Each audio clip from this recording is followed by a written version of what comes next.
Silahkan duduk. Terima kasih, Pak.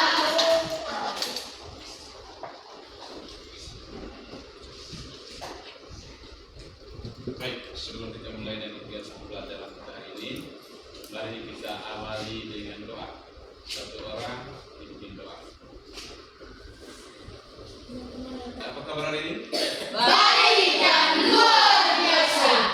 Baik, sebelum kita mulai dengan kegiatan pembelajaran kita hari ini, Pak Guru mau mengecek kehadiran anak-anak sekalian, ya, untuk kelas 7A, ya, kelas 7A. Hari ini berapa orang yang sudah hadir hari ini? 2 orang. Hari ini kita akan belajar mata pelajaran coding dan kecerdasan artifisial, atau sering disingkat dengan KKA, ya, sering disingkat dengan KKA. Dan materi yang kita pelajari hari ini yaitu materi tentang berpikir komputasial dan literasi digital. Jadi berpikir komputasial itu adalah cara berpikir untuk melihat suatu masalah dan menemukan solusi secara sistematis hingga dapat dipahami oleh manusia komputer. Jadi di sini kita melihat suatu masalah dan menemukan solusi, yang mana di sini kita akan menggunakan cara berpikir komputasial atau cara berpikir komputer yang bisa dipahami, ya, oleh manusia dan komputer itu sendiri. Di dalam berpikir komputasial ini ada 4 fondasi berpikir, yaitu yang pertama dekomposisi. Apa itu dekomposisi? Ya. Dekomposisi itu merupakan kemampuan memecah data, proses atau masalah, ya, kompleks menjadi bagian-bagian yang lebih kecil, ya, yang terstruktur atau menjadi tugas-tugas yang mudah dikelola. Misalnya di sini ada contoh, kita memilah drive dalam sebuah komputer berdasarkan komponen penyusunannya. Misalnya file sistem, berarti kita simpan di drive sistem. File dokumen kita simpan di dokumen, ya. File musik kita simpan di musik. Terus yang berikut, fondasi yang kedua, pola pikir yang kedua itu adalah pengenalan pola. Pengenalan pola itu adalah kemampuan untuk melihat persamaan atau bahkan perbedaan pola, tren, dan keteraturan dalam data yang nantinya akan digunakan dalam membuat prediksi dan penyajian data. Misalnya di sini kita mengenal pola jenis file dari ekstensinya, seperti file sistem, terus ada file eksekusi atau file data. Jadi di sini kita coba mengenal pola jenis file. Ada yang namanya file sistem, ada yang namanya file eksekusi. Atau misalnya ada benda-benda lain seperti bola. Bola itu kan ada bermacam-macam. Ada bola kaki, bola voli, bola kasti, bola takraw. Ada berbagai macam bola dan berbagai macam bentuk. Dari berbagai macam jenis-jenis bola ini dan juga bentuknya, dia akan mempengaruhi dia punya pola kegunaan daripada bola ini. Misalnya bola kaki, dia berbeda ukurannya dengan bola kasti, berbeda ukurannya dengan bola takraw, dan juga kegunaannya juga pasti berbeda. Kalau bola kaki kita gunakan bermain menggunakan kaki, sedangkan bola voli kita bermain menggunakan tangan. Kalau bola takraw bisa menggunakan kaki dan bisa tangan, ya, kaki, tangan, kepala dan badan. Ini perbedaannya.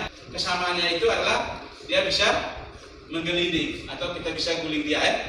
Bisa tidak? Bola voli bisa diguling tidak? Bola kaki bisa diguling tidak? Jadi dari berbagai jenis bola ini terdapat perbedaan dan kesamaan. Ini yang disebut dengan pengenalan pola. Terus yang berikut, abstraksi. Abstraksi di sini adalah melakukan generalisasi dan identifikasi prinsip-prinsip umum yang menghasilkan pola, tren, dan keteraturan tersebut. Terus yang berikut, penyusunan algoritma. Penyusunan algoritma ini yaitu mengembangkan petunjuk pemecah masalah yang sama secara step by step atau tahap demi tahap, langkah demi langkah, tahap demi tahap, sehingga orang lain dapat menggunakan langkah atau informasi tersebut untuk menyelesaikan permasalahan yang sama. Pak Guru kasih contoh, misalnya kita ada sebuah komputer, ya, ada sebuah perangkat komputer, dan di mana di dalam perangkat komputer itu misalnya ada dia punya ketentuan-ketentuan untuk menentukan suatu permasalahan. Misalnya bunyi bip 1 dia bermasalah di memori, bunyi bip 2 dia bermasalah di prosesor, misalnya ya. Terus bunyi bip 3 kali dia bermasalah di BIOS-nya. Di saat kita mau menyalakan komputer, dia memberikan bunyi bip, misalnya bunyi bip 1 kali. Seperti tadi yang sudah Pak Guru katakan bahwa kalau bunyi bip 1 kali berarti bermasalah di memori. Berarti di sini ada pun langkah-langkah dari masalah komputer tadi, memberikan informasi kepada penggunanya dengan mengeluarkan bunyi bip 1 kali. Di sini si pengguna ini dia harus bisa menyelesaikan masalah ini. Sebelum menyelesaikan masalah ini, dia harus melakukan tahapan-tahapan. Dia melakukan tahapan-tahapan dengan pesan informasi yang sudah diberikan oleh komputer tadi dengan bunyi bip yang sudah diberikan. Jadi langkah-langkahnya itu untuk memperbaiki komputer itu. Jadi langkah-langkahnya ini yang dinamakan dengan algoritma. Yang berikut adalah literasi digital. Apa itu literasi digital? Kata literasi yang mana selama ini sering kita gunakan, yang sering kita gunakan kemarin dari SD sudah ada. Sering kita membiasakan untuk literasi, Bahkan di dalam ruangan itu ada yang dinamakan dengan pojok baca, pojok baca.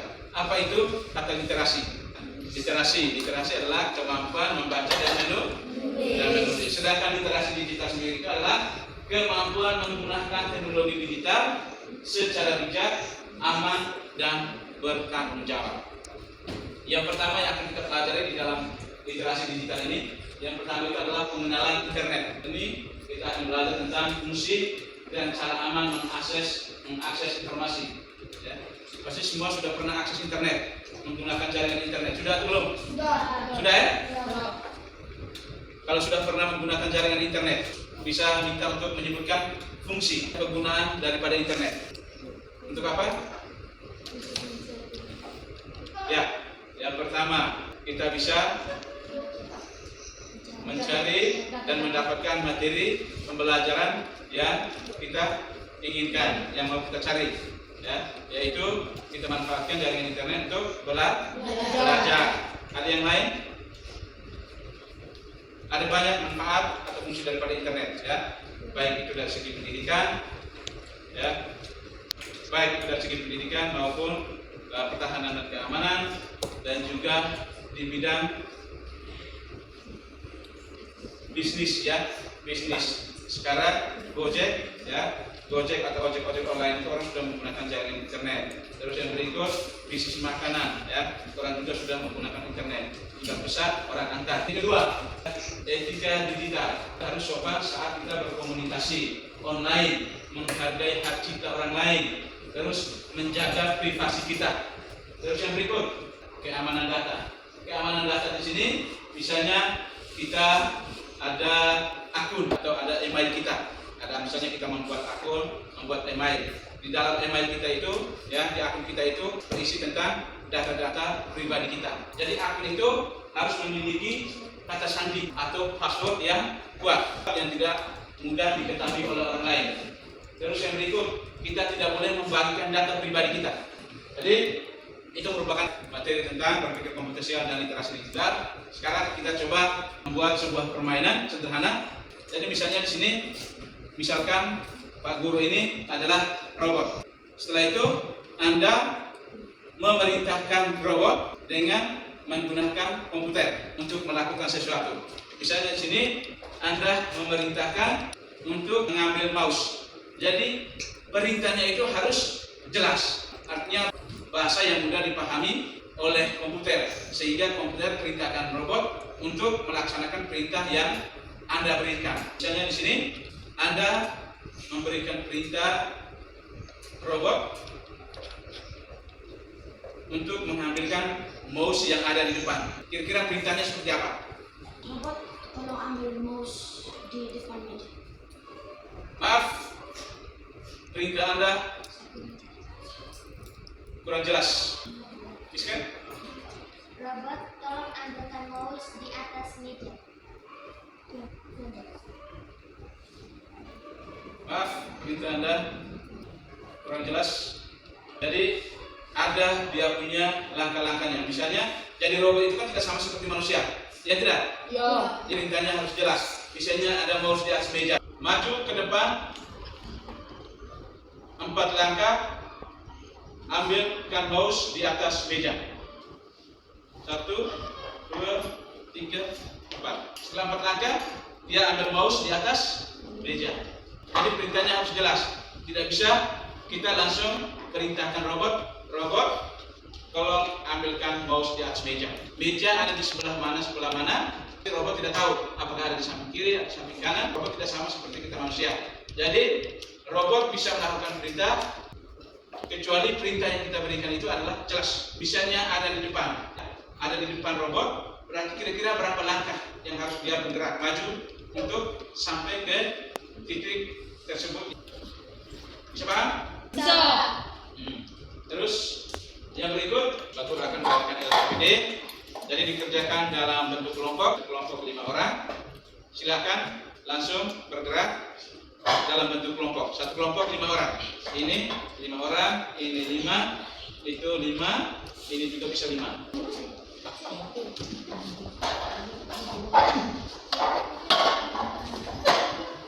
Suruhannya, buatlah algoritma sederhana, langkah-langkah menyiapkan sarapan sehat. Silakan dikerjakan di dalam kelompoknya masing-masing.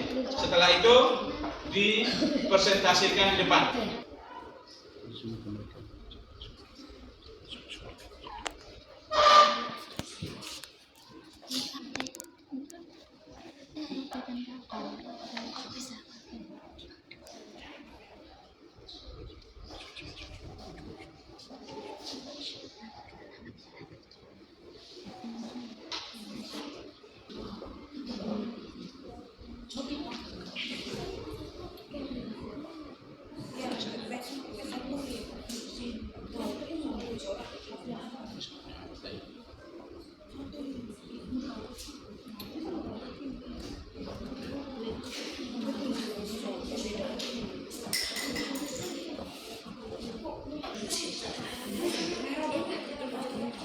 Ayo perwakilan dari setiap kelompok maju ke depan, satu-satu orang.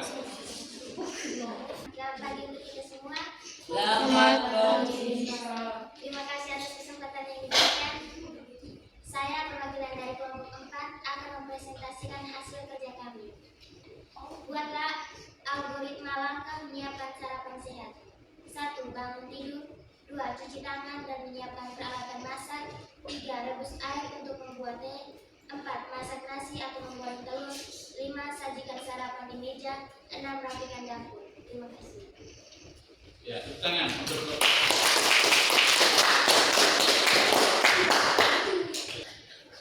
Buatlah algoritma langkah menyiapkan sarapan sehat. 1. Bangun pagi. 2. Berdoa. 3. Cuci tangan dan siapkan peralatan masak. 4. Rebus air untuk membuat susu. 5. Menggoreng ikan, piring dan rebus ubi. 5. Sajikan sarapan di meja. 4. Rapikan dapur. Terima kasih. Jadi baik, hasil kerja dari setiap kelompok yang sudah dikerjakan dan sudah dipresentasikan itu merupakan salah satu algoritma yang mana algoritma menyiapkan sarapan pagi. Jadi tidak mungkin kita bangun sarapannya langsung ada. Jadi proses-prosesnya ini yang dinamakan dengan algoritma. Mulai kita menyiapkan sarapan pagi mulai dari bangun tidur, setelah bangun tidur kita berdoa, setelah berdoa kita cuci tangan. Jadi langkah-langkah mulai dari bangun tidur sampai ke membereskan dapur, ini yang dinamakan dengan algoritma. Proses atau langkah-langkahnya, step by step atau tahap demi tahap. Jadi untuk berpikir komputasial dan literasi digital yang kita pelajari hari ini, ada pertanyaan? Kalau tidak ada pertanyaan, berarti semua sudah mengerti ya? Jadi sekian saja pembelajaran kita hari ini. Jangan lupa belajar materi-materi yang sudah kita pelajari hari ini.